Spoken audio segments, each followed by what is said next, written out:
नमस्कार दोस्तों, आज कई मामले पर सुप्रीम कोर्ट में सुनवाई चल रही है, जिनमें आपको बता दूं कि बुलडोज़र एक्शन पर जो कार्रवाई 1 अक्टूबर तक रोक लगाई थी, उस पर भी आज सुप्रीम कोर्ट में सुनवाई चल रही है। लेकिन उससे पहले आपको ये जानकर हैरानी होगी कि सीजीआई डीवाई चंद्रचूड़ अपनी अदालत में सरकार को फटकार लगाते हुए नजर आए। ज़ोरदार तरीके का फटकार जो है वो लगाया है, साथ ही आदेश भी दे दिए हैं कि आपको ऐसा करना होगा, हर हाल में करना होगा, नहीं तो हम आप पर इस तरीके से कार्रवाई करेंगे जिसकी उम्मीद आप शायद ना कर रहे हों। दरअसल दोस्तों, ये सरकार और कोई नहीं बल्कि नीतीश सरकार है, बिहार की सरकार, डबल इंजन वाली सरकार, जहां पर भाजपा और नीतीश कुमार दोनों एक दूसरे के साथ गठजोड़ करके सत्ता पर काबिज हैं। भास्कर की रिपोर्ट बताती है कि सुप्रीम कोर्ट ने पटना हाई कोर्ट के जस्टिस रुद्र प्रकाश मिश्रा को पदभार ग्रहण करने की तारीख से वेतन और बकाये राशि को भुगतान करने का निर्देश राज्य सरकार को दिया है। सोमवार को सीजीआई डीवाई चंद्रचूड़, न्यायमूर्ति जेबी पारदीवाला और न्यायमूर्ति मनोज मिश्रा की पीठ ने जस्टिस मिश्रा की याचिका पर सुनवाई के बाद ये अंतरिम आदेश दिया है। कोर्ट ने कहा है कि वेतन भुगतान के बिना किसी भी जज के काम करने की उम्मीद आप कैसे कर सकते हैं? आप ऐसा सोच कैसे सकते हैं कि बिना सैलरी के कोई काम करेगा?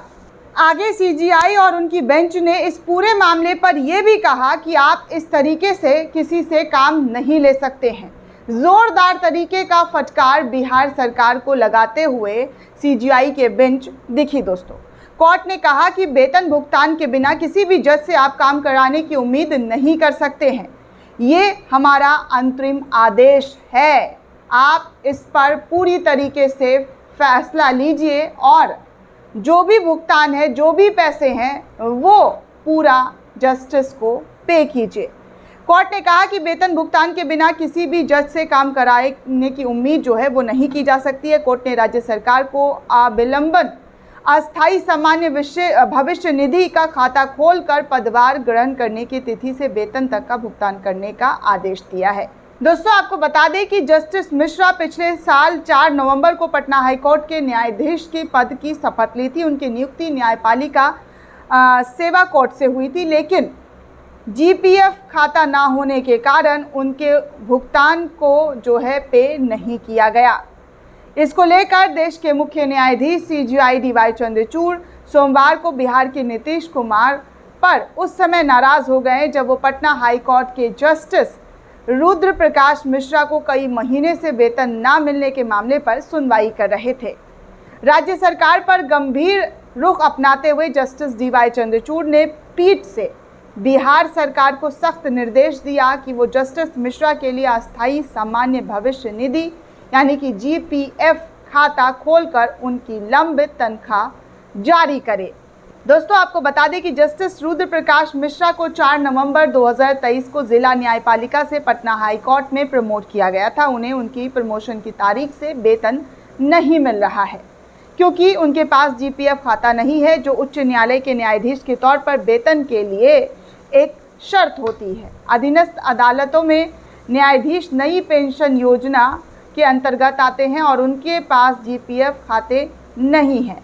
न्यायमूर्ति मिश्रा को अपना वेतन नहीं मिल रहा था क्योंकि उच्च न्यायालय के न्यायाधीश एनपीएस के अंतर्गत नहीं आते हैं। पीठ ने पूछा कि उन्हें वेतन क्यों नहीं मिल रहा है, ये क्या है?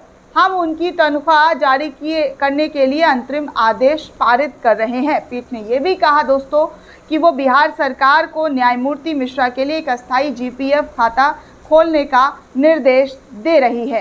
केंद्र और शीर्ष अदालत में पेश हुए सॉलिसिटर जनरल तुषार मेहता ने शुक्रवार तक का समय जो है वो मांगा है और पीठ को आश्वासन दिया है कि तब तक मुद्दा इस पूरे मामले पर सुलझ जाएगा। जीपीएफ एक प्राइवेट फंड अकाउंट होता है दोस्तों, लेकिन ये हर तरह के एम्प्लॉयज़ के लिए नहीं होता है। जीपीएफ का फ़ायदा केवल सरकारी कर्मचारियों को ही मिलता है और वो भी रिटायरमेंट के वक्त।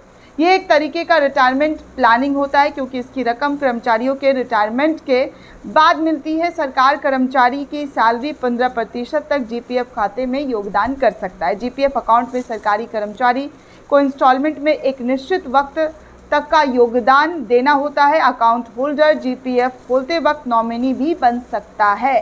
अकाउंट होल्डर को रिटायरमेंट के बाद इसमें जमा पैसे का भुगतान किया जाता है। वहीं अगर अकाउंट होल्डर को कुछ हो जाए तो नॉमिनी को इस पूरे पैसे का लाभ मिलता है, उसको भुगतान किया जाता है। जीपीएफ से लोन लेने में भी सुविधा है और ख़ास बात यह है कि ये लोन ब्याज मुक्त होता है। कोई कर्मचारी अपने पूरे करियर में कितनी बार भी जीपीएफ से लोन ले सकता है, यानी इसकी कोई निश्चित संख्या नहीं है।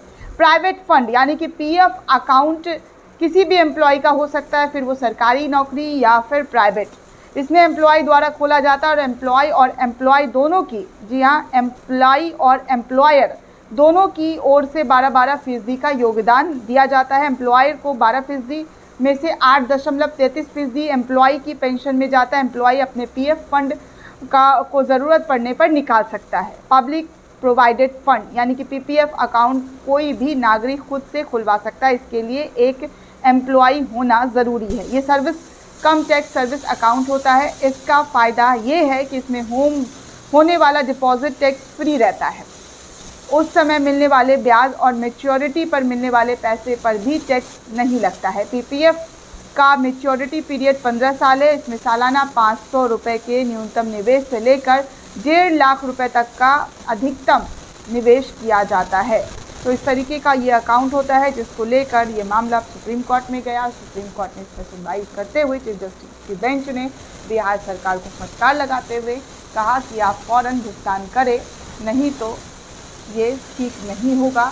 आगे हम फैसला लेने के लिए तैयार बैठे हुए हैं। दोस्तों, इस पूरे रिपोर्ट को लेकर आप क्या सोचते हैं, आपकी क्या प्रतिक्रिया, हमें कमेंट करके ज़रूर बताइएगा। साथ ही साथ अगर आपने अब तक चैनल को सब्सक्राइब नहीं किया है तो जल्दी से चैनल को सब्सक्राइब करें ताकि हर अपडेट, हर जानकारी आपको मिल सके। धन्यवाद दोस्तों।